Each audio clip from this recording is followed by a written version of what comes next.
Sunday ശലോമിലേക്ക് സ്വാഗതം. ഞാൻ Jose John Mallikassery. ഗാസയിൽ തങ്ങൾക്കെതിരെ തിരിയുന്ന പാലസ്തീനികളെ വധിച്ചുകൊണ്ട് ഹമാസ് പ്രവർത്തകർ പ്രതികാരം ചെയ്യുന്നു എന്നുള്ളതാണ് ഏറ്റവും പുതിയ വാർത്തയായി പുറത്തു വരുന്നത്. തങ്ങൾക്കെതിരെ പ്രകടനം നടത്തിയ ചെറുപ്പക്കാരെ തെരഞ്ഞുപിടിച്ച് അവരുടെ ശരീരത്തിൽ മുഴുവൻ മുറിവുകൾ ഉണ്ടാക്കി കാലിൽ കയർ കെട്ടി വാഹനങ്ങളുടെ പിന്നിൽ ബന്ധിച്ച് ആടുകളുടെ ഇടയിലൂടെ റോഡിലൂടെ വലിച്ചിഴച്ച് കൊല്ലുന്ന കാഴ്ചകളുടെ ചിത്രങ്ങൾ പുറത്തു വരുന്നുണ്ട്. പാലസ്തീനികളെ സംബന്ധിച്ച് ഇസ്രായേൽക്കാരെ കഴിഞ്ഞും വലിയ ഭീഷണി ഹമാസ് ആണ് എന്ന് പണ്ട് മുതലേ പൊതുലോകം പറയുന്നതാണ്. പക്ഷേ ഇത് ഇപ്പോഴാണ് വളരെ വ്യക്തമായിട്ട് പാലസ്തീനികൾക്ക് അല്ലെങ്കിൽ പുറമേയുള്ളവർക്ക് മനസ്സിലാകുന്നത്. പാലസ്തീനികൾക്ക് ഒരുപക്ഷെ ഇത് നേരത്തെ മനസ്സിലായിട്ടുണ്ടാവാം. നമുക്ക് അല്ലെങ്കിൽ പുറത്തു നിൽക്കുന്നവർക്ക് ഇപ്പോഴാണ് ഈ കാര്യം കൃത്യമായി മനസ്സിലാവുന്നത്. ഈ ഗാസ റീജിയനിൽ നിന്ന് തങ്ങൾക്ക് പുറത്തു പോവേണ്ടി വരും എന്ന ഒരു സാഹചര്യം നിലവിൽ വന്നതോടെ പാലസ്തീനികൾ തന്നെ ഹമാസിനെതിരെ തിരിഞ്ഞതോടെ ഹമാസിനെ സംബന്ധിച്ച് നെൽക്കിക്കളിയില്ലാതായി. അപ്പോഴവർ അവരുടെ തരിനിറം പുറത്തെടുത്തു. അവരെ സംബന്ധിച്ച് പാലസ്തീനികളല്ല പ്രശ്നം, അവരെ സംബന്ധിച്ച് ഹമാസ് എന്ന് പറയുന്ന ആ ഭീകര പ്രസ്ഥാനത്തിന്റെ എക്സിസ്റ്റൻസ് ആണ് പ്രശ്നം. ഇപ്പോഴവർ ഏറ്റവും അവസാനമായി പറയുന്ന മുഴുവൻ ബന്ദികളെയും തിരിച്ചു തരാം, വെടിനിർത്തൽ പെർമനന്റ് ആയിട്ടുള്ള വെടിനിർത്തൽ ഉണ്ടായാൽ മതി. പെർമനന്റ് ആയിട്ടുള്ള വെടിനിർത്തൽ ഇമ്പോസ് ചെയ്യാൻ ഇസ്രായേൽ തയ്യാറാണെങ്കിൽ മുഴുവൻ ബന്ദികളെയും ഇന്ന് തന്നെ തിരിച്ചു നൽകാൻ തയ്യാറാണ് എന്ന് ഖത്തറിലെ മീഡിയേറ്റേഴ്സിനെ ഹമാസിന്റെ നേതൃത്വം അറിയിച്ചു എന്നുള്ളതാണ് പുതുതായി പുറത്തു വരുന്ന വാർത്തകൾ. ഇതിനു മുമ്പ് വരെ അവർ പറഞ്ഞിരുന്നത് ജീവനുള്ള 5 ബന്ദികളെ തിരിച്ചു തരാം, പകരമായി 50 ദിവസത്തേക്ക് വെടിനിർത്തണം എന്നുള്ളതായിരുന്നു. ഇപ്പൊ ഏറ്റവും പിടിച്ചു നിൽക്കാൻ ഒരു നിവൃത്തിയുമില്ല. ഇസ്രായേൽ വളരെ ശക്തമായിട്ട് ഹമാസിനെ വേട്ടയാടുകയാണ്, തിരിച്ചടിച്ചുകൊണ്ടിരിക്കുകയാണ്. അപ്പൊ സത്യങ്ങളൊന്നൊന്നായി പുറത്തു വരുന്നു. അവർക്ക് പിടിച്ചു നിൽക്കാൻ നിവൃത്തിയിലാവുന്നപ്പോൾ അവർ പറഞ്ഞു എങ്ങനെയെങ്കിലും വെടിനിർത്തും, ഞങ്ങൾ മുഴുവൻ ബന്ദികളെ തിരിച്ചു തരാം. പക്ഷെ അക്കൂട്ടത്തിൽ തന്നെ അതേ വായിൽ തന്നെ അവർ പറയുന്നു ഞങ്ങൾ ആയുധം വെച്ച് കീഴടങ്ങാനോ ഗാസയിൽ നിന്ന് പുറത്തു പോകാനോ തയ്യാറല്ല. കാരണം ഞങ്ങളൊരു റെസിസ്റ്റൻസ് പ്രസ്ഥാനമാണ്, റെസിസ്റ്റ് ചെയ്യുന്ന പ്രസ്ഥാനമാണ്. ഞങ്ങൾക്ക് ആയുധം വെച്ച് കീഴടങ്ങാനാവില്ല. ഞങ്ങളുടെ പ്രതിരോധ പ്രസ്ഥാനമാണ്, ഞങ്ങൾക്ക് ആയുധം വെച്ച് കീഴടങ്ങാനാവില്ല. നിങ്ങൾ ഇതിന്റെ ഗവേണൻസ് വേണമെങ്കിൽ ഗാസയിലെ വേറൊരു തിരഞ്ഞെടുക്കപ്പെട്ട ബോഡിയെ, ബുദ്ധിജീവികളുടെ ഒരു ബോഡിയെ വേണമെങ്കിൽ നിങ്ങൾ ഏൽപ്പിച്ചോളൂ. ഹമാസ് ഭരണത്തിൽ നിന്ന് മാറി നിൽക്കാം, പക്ഷെ ഹമാസ് ആയുധം താഴെ വെക്കുകയില്ല, ഗാസയിൽ നിന്ന് പുറത്തു പോവുകയില്ല. ഇതാണ് അവർ പറയുന്ന ഇപ്പൊ ഏറ്റവും അവസാനമായി അവരുടെ കണ്ടീഷൻസ് ആയിട്ട് വരുന്നത്. അപ്പൊ അവർക്കിപ്പോൾ 2 ശത്രുക്കളെ നേരിടേണ്ട അവസ്ഥ വന്നു. ഒന്ന്, പാലസ്തീനിലെ ജനം അവരുടെ ഒന്നാമത്തെ ശത്രുവായി മാറി. ഇപ്പൊ ഇസ്രായേൽ എന്നുള്ളത് 2ാമത്തെ ശത്രു മാത്രമാണ്. അപ്പൊ ആ 2ാമത്തെ ശത്രുവുമായി എങ്ങനെയെങ്കിലും, അല്ലെങ്കിൽ ലിറ്റിൽ എഫോ, കുറഞ്ഞ ശത്രുവുമായി ഇസ്രായേലുമായി എങ്ങനെയെങ്കിലും ഒരു ധാരണയിലെത്താൻ സാധിക്കുമോ എന്നാണ് ഇപ്പോൾ അവർ ശ്രമിച്ചുകൊണ്ടിരിക്കുന്നത്. പ്രധാന ശത്രു പാലസ്തീനിലെ ജനമായി മാറിയിരിക്കുന്നു. അതുകൊണ്ടാണ് അവരെ റോഡിൽ കൂടെ വലിച്ചഴച്ച് കയറിൽ കെട്ടി റോഡിൽ കൂടെ വലിച്ചഴച്ച് കൊല്ലുന്ന സംഗതി കാണുന്നത്. ഇപ്പൊ ഇസ്രായേലിനെ സംബന്ധിച്ച് അവരുടെ നിലപാടിൽ നിന്ന് അശേഷം പിന്നോട്ട് പോകാൻ തയ്യാറല്ല. ഹമാസ് ആയുധം വെച്ച് കീഴടങ്ങുകയും മുഴുവൻ ഹമാസ് ഭീകരരും ഗാസ വിട്ട് പോവുകയും ചെയ്യണം. ആയുധം വെച്ച് കീഴടങ്ങിയിട്ട് അവിടെ തന്നെ ജീവിക്കാൻ പറ്റില്ല. ആയുധം വെച്ച് കീഴടങ്ങി അവർ ഗാസ വിട്ട് പോകണം. അങ്ങനെ അവർ ഗാസ വിട്ട് പോകാൻ തയ്യാറുണ്ടെങ്കിൽ അവരുടെ പോകുന്നതിനിടയിലൂടെ അവരുടെ ജീവന് അപായം ഉണ്ടാവാതെ IDF ശ്രദ്ധിക്കും, അല്ലെങ്കിൽ IDF അവരുടെ ജീവൻ എടുക്കില്ല, അവർക്ക് രക്ഷപ്പെട്ടു പോകാം. ഇതാണ് ഇസ്രായേൽ പറയുന്ന കണ്ടീഷൻ. മുഴുവൻ ബന്ദികളെ തിരിച്ചു തന്ന ശേഷം മാത്രം, അല്ലാതെ പുറത്തു പോകാനാവില്ല. അപ്പൊ ഈ ഒരു സ്ഥിതിയിലാണ് ഇന്ന് ഗാസ. ഇതിനിടയിലൂടെ നെതന്യാഹു ഹംഗറിയുടെ തലസ്ഥാനമായ ബുഡാപെസ്റ്റ് സന്ദർശിക്കുകയുണ്ടായി.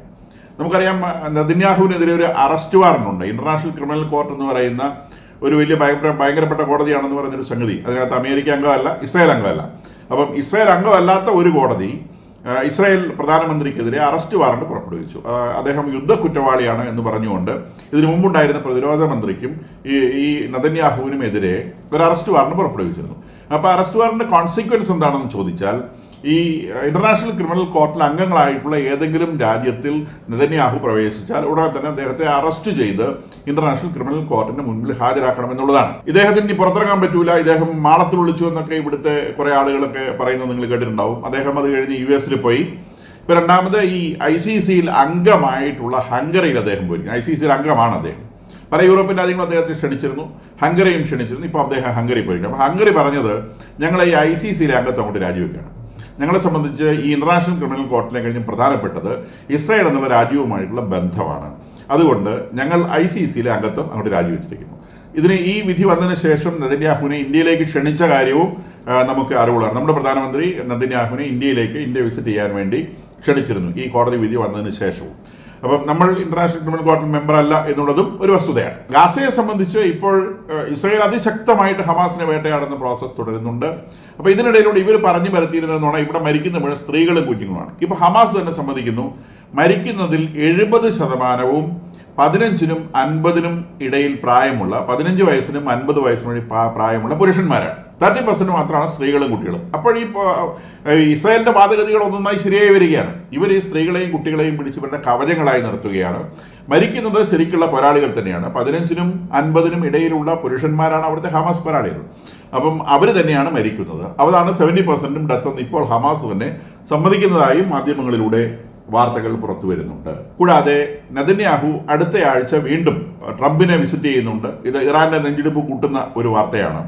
ഇപ്പം അദ്ദേഹം വളരെ തിരക്ക് പിടിച്ച് അദ്ദേഹം കഴിഞ്ഞ മാസമാണ് യുണൈറ്റഡ് സ്റ്റേറ്റ്സിൽ പോയി ട്രംപുമായി നേരിട്ട് സംസാരിച്ചത്.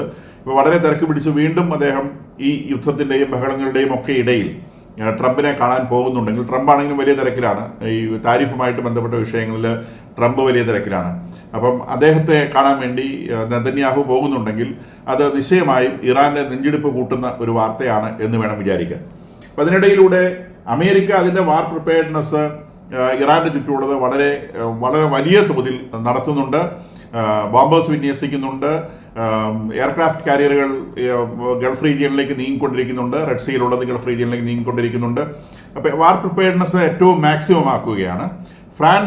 ഫ്രാൻസിന്റെ പ്രതിരോധ മന്ത്രി ഇന്നലെ, അദ്ദേഹത്തിന്റെ പേര് ജീൻ നോയൽ ബാരറ്റ് എന്നാണ്, ഫ്രാൻസിൽ ഈ വിഷയവുമായി ബന്ധപ്പെട്ട്, ഇറാൻ വിഷയവുമായി ബന്ധപ്പെട്ട് ഒരു പ്രത്യേക മന്ത്രിസഭാ യോഗം ചേരുകയുണ്ടായി. ആ മന്ത്രിസഭാ യോഗത്തിന് ശേഷം പത്രക്കാരെ ബ്രീഫ് ചെയ്ത ജീൻ നോയൽ ബാരറ്റ് എന്ന് പറയുന്ന വിദേശകാര്യമന്ത്രി പറഞ്ഞത് ഇറാനെതിരെ ഒരു സൈനിക നടപടി ഒഴിവാക്കാനാവുന്നതായി തോന്നുന്നില്ല എന്നാണ്. കാരണം ഇറാൻ വഴങ്ങുന്നില്ല.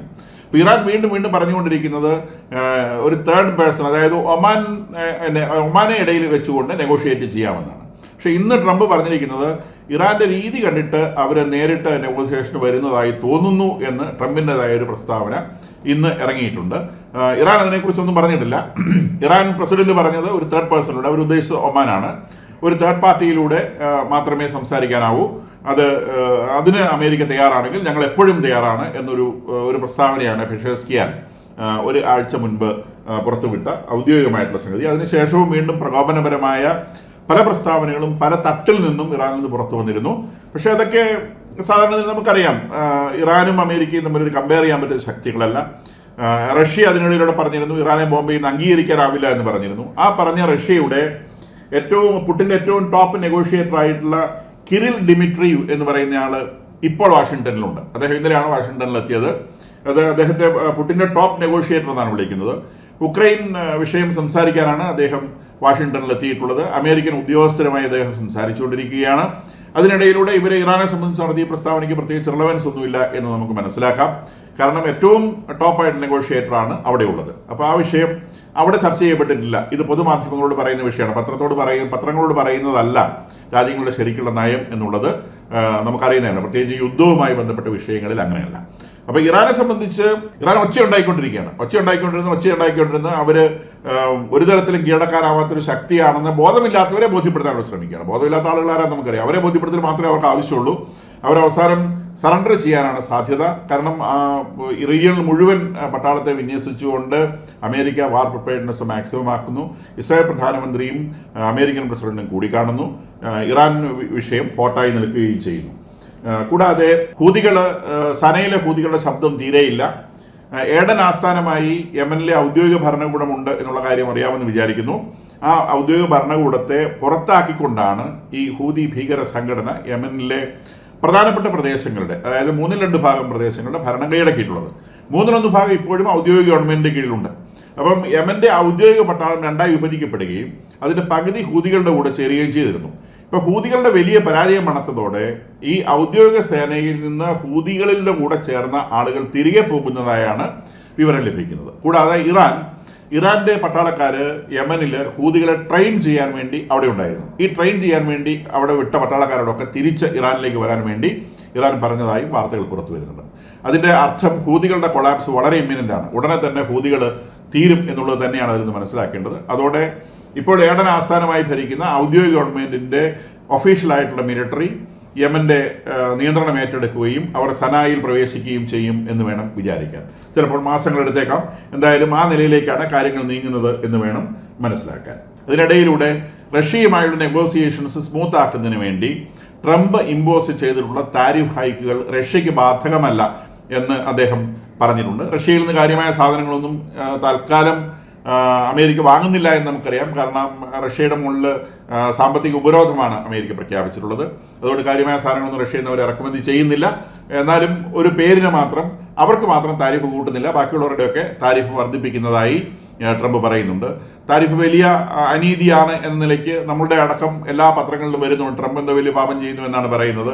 വാസ്തവത്തിൽ അദ്ദേഹത്തിന്റെ രാജ്യത്തിന് നേരെ ചെലുത്തുന്ന അല്ലെങ്കിൽ ചുമത്തുന്ന താരിഫിന്റെ നേരെ പകുതി മാത്രമാണ് അദ്ദേഹം മറ്റു രാജ്യങ്ങളുടെ മേലെ ചുമത്തുന്നത്. നമ്മുടെ രാജ്യത്ത് നിന്ന് അങ്ങോട്ട്, അതായത് അവരുടെ അമേരിക്കയിൽ നിന്ന് ഇറക്കുമതി ചെയ്ത സാധനങ്ങൾക്ക് നമ്മൾ ആവറേജ് ഡ്യൂട്ടി ചുമത്തുന്നത് 52%. ആവറേജാണ്. വാഹനങ്ങൾക്ക് 100% ആണ് വരുന്നത്. നമ്മൾ അമേരിക്കയിൽ നിന്ന് 50 ലക്ഷം വിലയുള്ള ഒരു കാർ ഇറക്കുകയാണെങ്കിൽ ഇവിടെ വരുന്ന സമയത്ത് അതിൻ്റെ വില 1 കോടി രൂപയാണ്. ആ 1 കോടി രൂപയുടെ റോഡ് ടാക്സും വാഹന ടാക്സും നമ്മൾ അടയ്ക്കേണ്ടി വരും. നേരെ മറിച്ച് ഇവിടെ നിന്ന് അമേരിക്കയിലേക്ക് ഒരു വാഹനം തിരിച്ചയക്കുകയാണെങ്കിൽ 50 ലക്ഷം രൂപയുടെ ഒരു വാഹനം ഇവിടെ നിന്ന് അങ്ങോട്ട് തിരിച്ചയക്കുകയാണെങ്കിൽ ഇപ്പോഴത്തെ പുതിയ താരിഫ് അനുസരിച്ച് അതിനവിടെ 75 ലക്ഷം രൂപയാണ് വില വരിക. നേരെ മറിച്ച് അവിടെ നിന്ന് ഇങ്ങോട്ട് വരുമ്പോൾ 1 കോടി രൂപയാണ് വില വരിക. അതായത് നമ്മൾ ചുമത്തുന്നതിൻ്റെ നേരെ പകുതി താരിഫാണ് അവർ ചുമത്തുന്നത്. അപ്പോൾ ഈ ഒരു ഇക്വേഷനാണ് ട്രംപ് എല്ലായിടത്തും അദ്ദേഹത്തിൻ്റെ രാജ്യത്തിൻ്റെ താല്പര്യങ്ങൾ സംരക്ഷിക്കുന്നതിന് പ്രധാനപ്പെട്ട കാരണം. അവരുടെ രാജ്യത്തേക്ക് ഇറക്കുമതി വളരെ സ്മൂത്ത് ആയതോടെ, അല്ലെങ്കിൽ ടാക്സ് ഇല്ലാതെ ഇറക്കുമതി നടത്താൻ പറ്റിയതോടെ അവരുടെ രാജ്യത്തെ പ്രൊഡക്ഷൻ നിന്നുപോയി. അങ്ങനെ പ്രൊഡക്ഷൻ നിന്നതുകൊണ്ട് അവിടുത്തെ ചെറുപ്പക്കാർക്ക് തൊഴിലില്ലാതെ പോയി. അപ്പോൾ അവിടെ പുതിയ തൊഴിലവസരങ്ങൾ സൃഷ്ടിക്കുന്നതിന് വേണ്ടി, ഫാക്ടറികൾ ഉണ്ടാക്കുന്നതിന് വേണ്ടി ഇറക്കുമതി നിരുത്സാഹപ്പെടുത്തുക എന്നുള്ളത് എല്ലാ രാജ്യങ്ങളുടെയും നയമാണ്. ആ നയം അമേരിക്കയും സ്വീകരിക്കുന്നു എന്ന് മാത്രമേ ഉള്ളൂ. ഇതിനെ അനീതി എന്ന് വിളിക്കാനാവില്ല ട്രംപിന്റെ ഭാഗത്ത് നിന്ന് നോക്കുമ്പോൾ. കാരണം അദ്ദേഹത്തിന് വലുത് അദ്ദേഹത്തിന്റെ രാജ്യമാണ്. നമ്മളെ സംബന്ധിച്ച് നമുക്ക് നഷ്ടം ഉണ്ടാക്കുന്ന കാര്യമാണ്. എപ്പോഴും ഫ്രീ ആയിട്ടുള്ള കാര്യങ്ങൾ അനുഭവിച്ചുകൊണ്ട് ജീവിക്കാൻ കഴിയുമെന്ന് ആരും വിചാരിക്കും എന്ന് എനിക്ക് തോന്നുന്നില്ല. ഓരോരുത്തരും ആ ഒരു നിലയിലേക്ക് പോവുകയാണ്. നമ്മളുടെ അടുത്തുനിന്ന് ഇമ്പോർട്ട് ചെയ്തേ പറ്റൂ എന്നുള്ള സാധനങ്ങൾ നിശ്ചയമായും ഡ്യൂട്ടി കുറച്ചവർ ഇമ്പോർട്ട് ചെയ്യും. വാങ്ങിയില്ലെങ്കിലും കുഴപ്പമില്ല എന്നുള്ള സാധനങ്ങളാണ് എപ്പോഴും ഡ്യൂട്ടി ചുമത്തി ഇറക്കുമതി ചെയ്യുക എന്നുള്ളത് മനസ്സിലാക്കണം. നമ്മളുടെ വിഷയമല്ലാത്തതുകൊണ്ട് ഞാൻ അതിലേക്ക് കടക്കുന്നില്ല. എന്തായാലും ശരി, ഇറാൻ ഉടനെ തന്നെ നെഗോസിയേഷൻ ടേബിളിലേക്ക് എത്തും എന്ന് തന്നെയാണ് സൂചനകൾ കാണിക്കുന്നത്. ഇല്ലെങ്കിൽ ഇറാന്റെ ന്യൂക്ലിയർ സൈറ്റുകൾ ഏറ്റവും വേഗം തന്നെ ആക്രമിക്കപ്പെടാനുള്ള സാധ്യതയാണ് നെതന്യാഹുവിന്റെ അമേരിക്കൻ വിസിറ്റിൽ നിന്ന് ലഭിക്കുന്ന സൂചന.